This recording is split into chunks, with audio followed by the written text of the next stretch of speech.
Olá, como vai? Espero que você esteja bem. Minha oração é para que o eterno Deus abençoe profundamente você e toda a sua família, em nome de Jesus.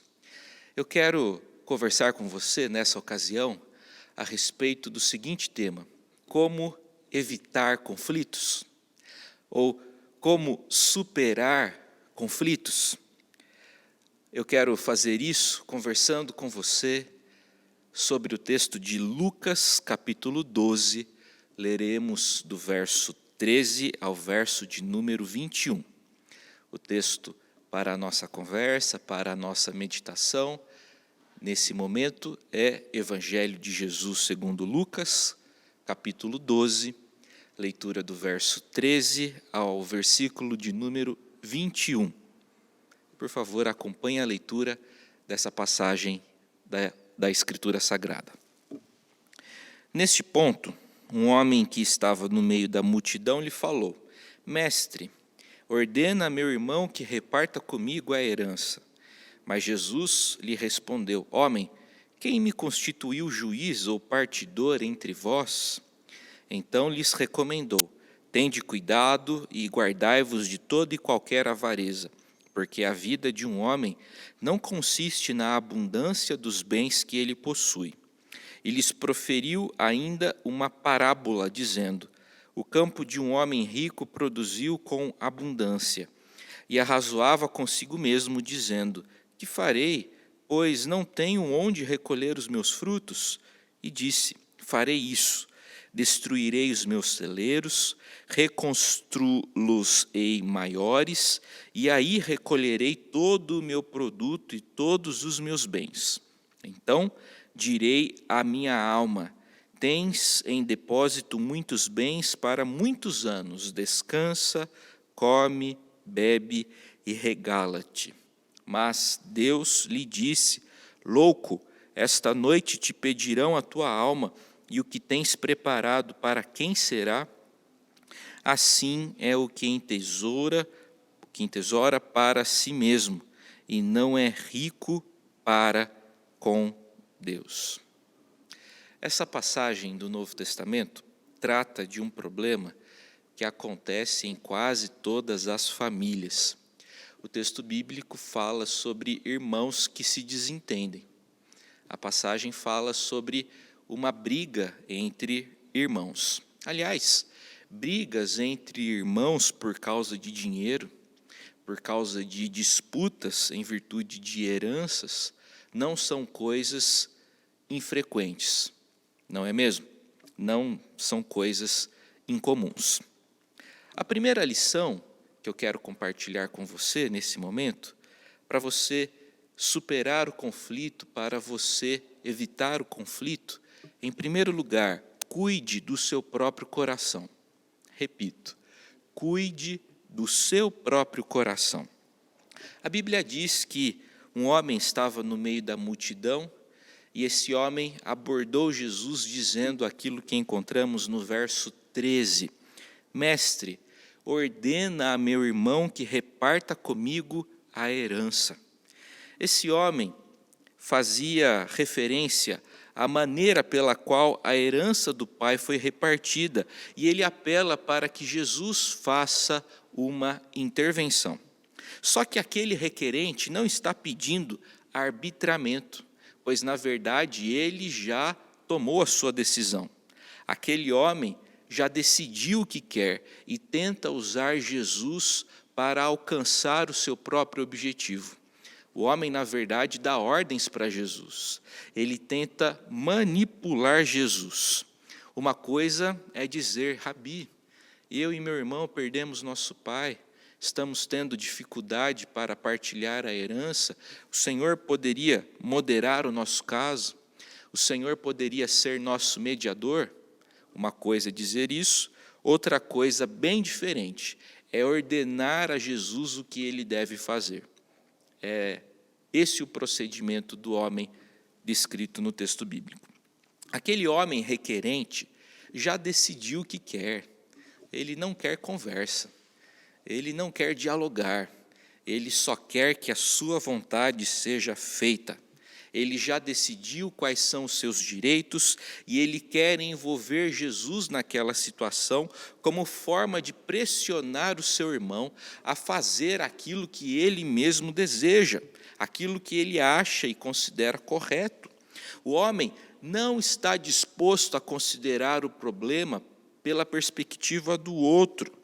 Ele não está interessado em olhar para aquele problema a partir de outra perspectiva que não seja a sua.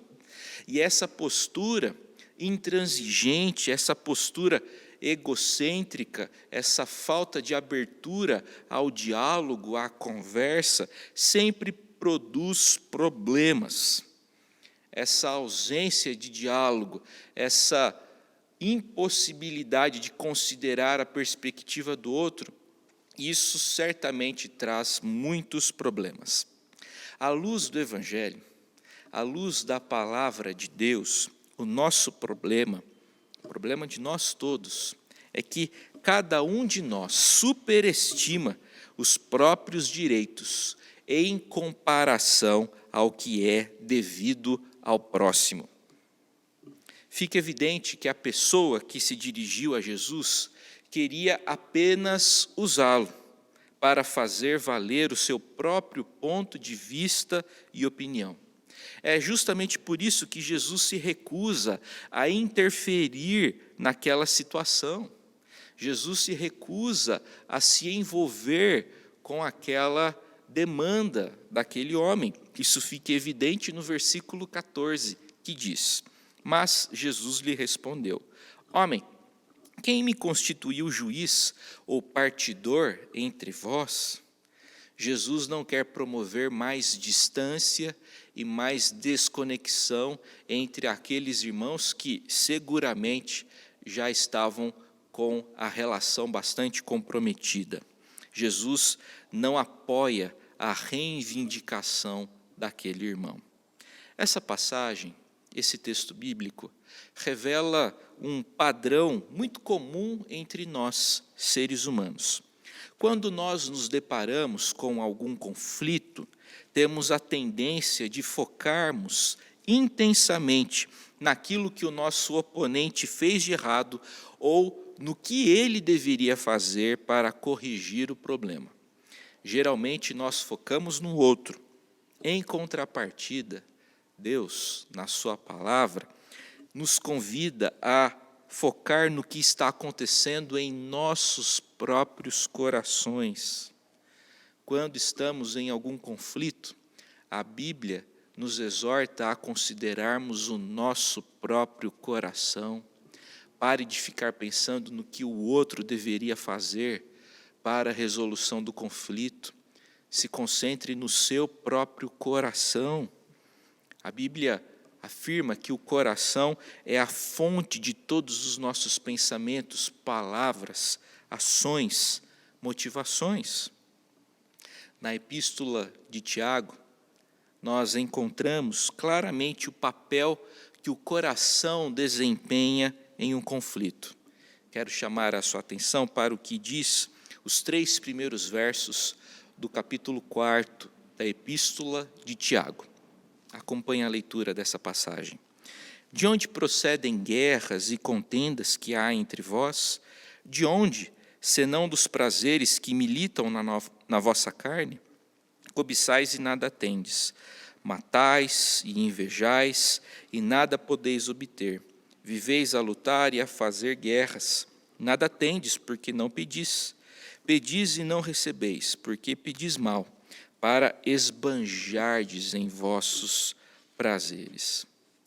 Eu gosto muito de um livro chamado Os Conflitos no Lar e as Escolhas do Pacificador. Esse livro foi escrito por um homem chamado Ken Sande. E Ken Sande, nesse livro, mostra os estágios daquilo que ele chama de a progressão de um ídolo. O primeiro estágio da progressão de um ídolo é eu desejo. Eu desejo. O conflito sempre começa com algum tipo de desejo. Alguns desejos são basicamente errados, como o desejo por vingança, luxúria ou cobiça. Todavia, muitos outros desejos não são errados, são lícitos. Não existe ilícito em desejar viver em paz. Não existe ilícito em querer ter a casa limpa. Não existe ilícito em querer ter relacionamento íntimo com o cônjuge. Não existe ilícito em querer ter filhos respeitosos. Mas e quando algo ou alguém atrapalha você de ter essas coisas? Aí você chega a uma encruzilhada e você vai precisar fazer uma opção. Você pode confiar em Deus e procurar satisfação nele. Salmo 73, verso 25. Você pode pedir ajuda para Deus e continuar crescendo e amadurecendo, independentemente das atitudes do outro. Você pode continuar a amar a pessoa e orar pela obra santificadora de Deus na vida dela. Se você prosseguir nesse caminho, Deus promete abençoar você e usar essa circunstância difícil para confirmar você à imagem de Jesus Cristo. É aquilo que lemos em Romanos capítulo 8, versos 28 e 29. Essa é a primeira escolha. A segunda escolha, você pode concentrar-se em sua decepção. E você pode permitir que essa decepção controle a sua vida. Tem muita gente permitindo que a decepção controle a sua vida. No mínimo, você acabará sentindo pena de si mesmo. Você vai se comprometer com a autocomiseração e ficará amargurado, profundamente amargurado com o seu ofensor. O primeiro estágio da progressão de um ídolo, eu desejo. O segundo estágio elencado por Ken Sande é eu exijo. O segundo estágio da progressão de um ídolo é eu exijo. Desejos não satisfeitos, desejos não atendidos têm o potencial de penetrarem cada vez mais profundamente em nosso coração e dominá-lo. Esse efeito é bem mais real quando começamos a enxergar um desejo como algo que necessitamos ou merecemos e que precisamos ter para nos sentirmos felizes e realizados. Alguns exemplos de exigências são: poxa, eu trabalho o dia inteiro, não posso ter um pouco de paz quando chego em casa? Ou, eu quero apenas de você o que Deus mesmo ordenou, que meus filhos me honrem e me respeitem. Existe verdade em todas essas colocações. O problema é que, se o nosso desejo não for satisfeito, essas atitudes podem levar a um círculo vicioso. Quanto mais queremos alguma coisa, mais pensamos que temos direito àquilo e nos convencemos de que só seremos felizes com aquilo que cobiçamos. Quando vemos algo como sendo essencial para a nossa felicidade, transformamos o desejo em exigência. E essa é uma transição perigosa, essa é uma transição danosa. Dessa forma, o pensamento "eu desejo muito isso" evolui para "eu exijo isso". Em categorias bíblicas, em termos bíblicos, a vontade se transformou em um ídolo. Os evangélicos, os protestantes, lidam com o assunto da idolatria, geralmente, de forma muito tranquila, pois imaginam que idolatria é algo que pode comprometer apenas outras pessoas. Todavia, ídolo é qualquer coisa, é qualquer pessoa, além de Deus, do qual eu dependo para ser feliz, para sentir-me bem, para me sentir realizado. O terceiro estágio da progressão de um ídolo é eu julgo.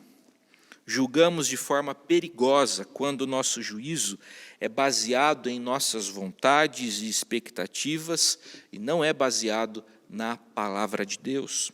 Ao invés de dar às pessoas espaço para a sua independência, para a sua discordância, até mesmo para o seu fracasso, nós somos muito rígidos, intransigentes na imposição das nossas próprias expectativas em relação a elas. Na verdade, queremos que elas sejam leais aos nossos próprios ídolos. O quarto estágio da progressão de um ídolo dentro do coração humano é eu castigo. Eu castigo. Ídolos sempre exigem sacrifícios. Se lembre sempre disso. Ídolos sempre exigem sacrifícios. Quando os outros não cumprem as nossas exigências, não cumprem as nossas expectativas, nossos ídolos demandam que elas sofram. Seja de modo consciente ou de modo inconsciente, nós sempre encontramos maneiras de castigarmos, de punirmos as pessoas que não cedem aos nossos desejos. Por vezes, a adaga que nós usamos para sacrificar alguém é a ira explícita, ou aqueles sinais sutis, porém sempre desagradáveis e sempre frequentes. Portanto, a primeira lição que eu quero compartilhar com você é essa: para evitar conflito, para superar um conflito, cuide do seu próprio coração. Cuide do seu próprio coração, pare de se concentrar no que o outro deveria fazer. A pessoa deveria tomar essa iniciativa ou aquela iniciativa. Se ele fizesse isso, eu reataria o relacionamento. Para com isso. Se concentre no seu próprio coração. Ou seja, faça a sua parte. A segunda lição para superar conflitos, para evitar conflitos, é concentre-se no que é realmente importante. Concentre-se no que é realmente importante. Diante do pedido equivocado daquele irmão requerente, Jesus Cristo recomendou aquilo que encontramos no versículo de número 15. Tende cuidado e guardai-vos de toda e qualquer avareza, porque a vida de um homem não consiste na abundância dos bens que ele possui. Na verdade, aqui nós encontramos um provérbio. Esse é o primeiro provérbio do texto. Existem dois nessa passagem. Jesus Cristo recomenda a todos para se guardarem da avareza, pois o desejo intenso de coisas materiais é algo insaciável. Certa vez perguntaram ao bilionário John Rockefeller quanto dinheiro um homem deve ter, e a sua resposta foi: sempre um pouquinho mais. Além dessa insaciabilidade prejudicial, danosa, a avareza é ruim, pois os sonhos da vida abundante, feliz, plena, nunca serão alcançados por meio do acúmulo de bens e de capital.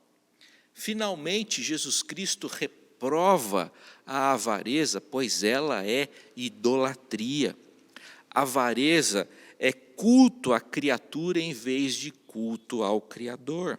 Pessoas avarentas, diz a Escritura, não herdarão o reino de Deus.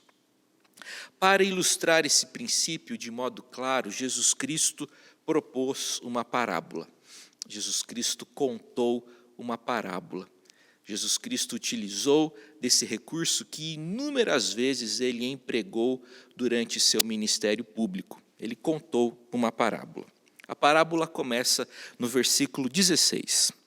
E lhes proferiu ainda uma parábola, dizendo: o campo de um homem rico produziu com abundância. Repare que o personagem já é rico quando a parábola começa. O homem já tinha direito, e esse homem que já era rico recebeu riqueza adicional. Sem nenhum esforço de sua parte, lhe é dada a dádiva de uma colheita excepcionalmente abundante. Ele não suou para conseguir aquela colheita, ele recebeu ela. Curiosamente, algumas pessoas manifestam esse padrão. A pessoa já é rica e vai ficando, sem muito esforço, cada vez mais rica. O problema daquele homem é o que fazer com bens ainda não adquiridos, mas que vão chegar em breve. A parábola prossegue, verso 17.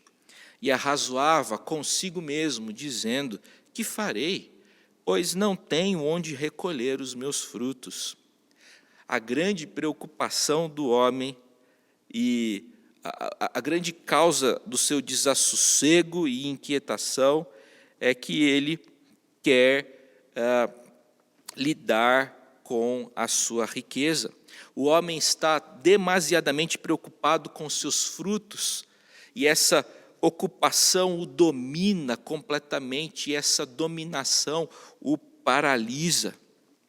Chama a sua atenção também para o fato de que o homem parece não ter amigos, ele parece não ter relacionamentos significativos, ele só conversa consigo mesmo, ele só pensa em si, ele não tem amigos, não tem companheiros para trocar ideias, ele só tem dinheiro para construir um vácuo e viver dentro desse vácuo.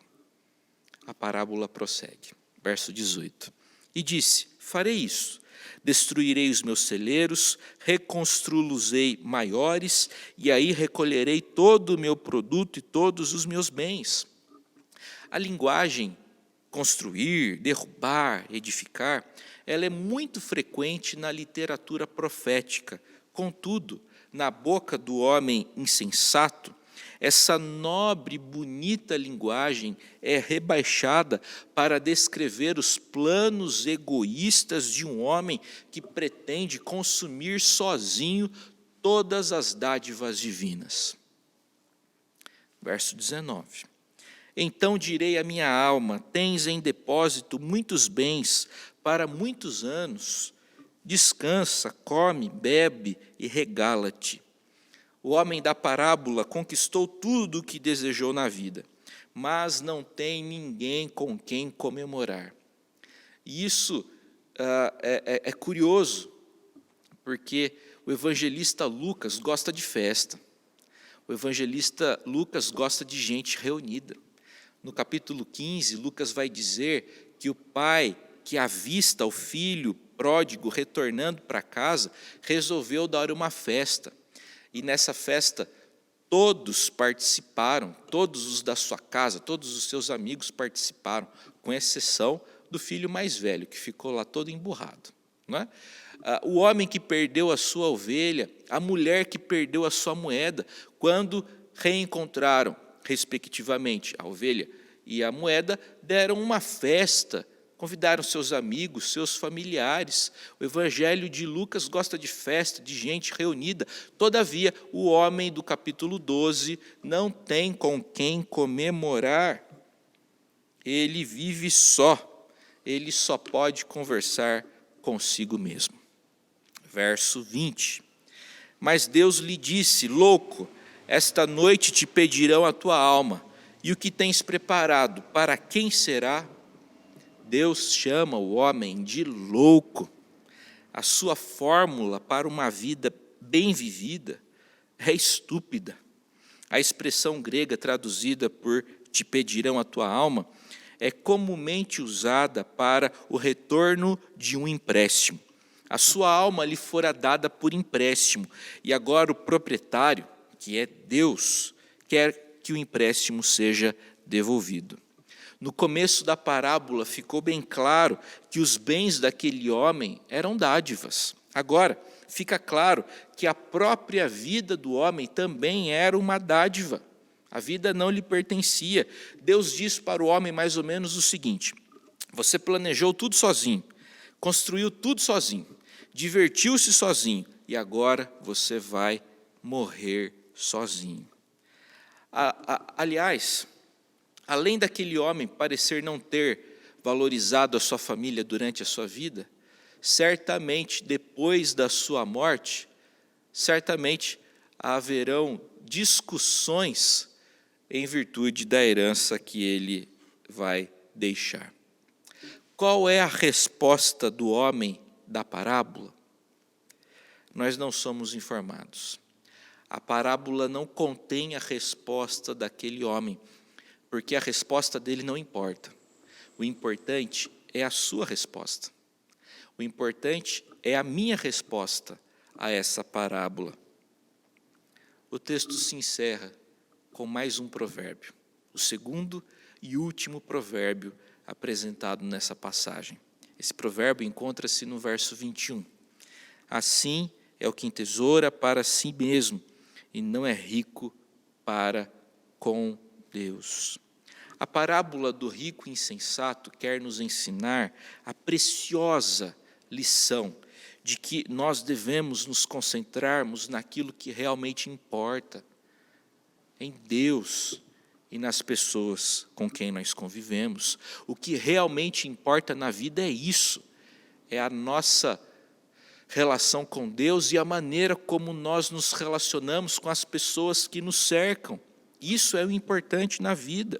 O mundo contemporâneo quer nos convencer que a felicidade encontra-se em ter coisas e em usar pessoas para o nosso próprio prazer. Porém, a Bíblia apresenta para nós uma realidade completamente diferente. A alegria bíblica envolve um relacionamento íntimo, constante, sincero, prazeroso com Deus e, ao mesmo tempo, um bom convívio com as pessoas que nos cercam. Portanto, a conclusão dessa nossa conversa é a seguinte: como posso superar ou evitar conflitos? Em primeiro lugar, cuide do seu próprio coração. Se concentre no seu coração. Pare de ficar exigindo a mudança de outras pessoas para você mesmo mudar. Pare de fazer essa exigência. Concentre-se no seu próprio coração. O que você pode fazer para evitar ou superar esse conflito? A segunda lição: se concentre naquilo que é realmente importante, que é viver com Deus e viver em paz, em harmonia com as outras pessoas. Que o Senhor te abençoe em nome de Jesus. Quero lembrá-lo que a coisa mais importante na vida é a resposta que nós damos ao Evangelho de Jesus. O Evangelho é a boa notícia de que Deus se relaciona conosco, não mediante a nossa própria performance, mas mediante Jesus Cristo, que viveu por nós. Ele observou toda a lei de Deus no nosso lugar e morreu por nós. Ele sacrificialmente, vicariamente, absorveu o castigo que era para ser meu e seu, a fim de que, quando crescemos nele, fôssemos salvos. Que o Senhor te abençoe profundamente em nome de Jesus. Eu quero orar com você. Vamos orar? Pai querido, nós te agradecemos por essa reflexão e pedimos a tua bênção sobre nós. Pedimos a tua bênção sobre todos aqueles que estão tendo contato com esse vídeo. Ó Pai, nos ajude a vivermos tão somente para a tua glória. Nos ajude, ó Deus bendito, a cuidarmos do nosso próprio coração. Nos ajude, ó Deus bendito, a considerarmos sempre aquilo que é realmente importante, a valorizarmos o nosso relacionamento com o Senhor e o nosso relacionamento com aqueles que nos cercam. Abençoe e nos fortaleça. É a nossa humilde petição e nós oramos confiados no nome poderoso e precioso de Jesus Cristo. Amém.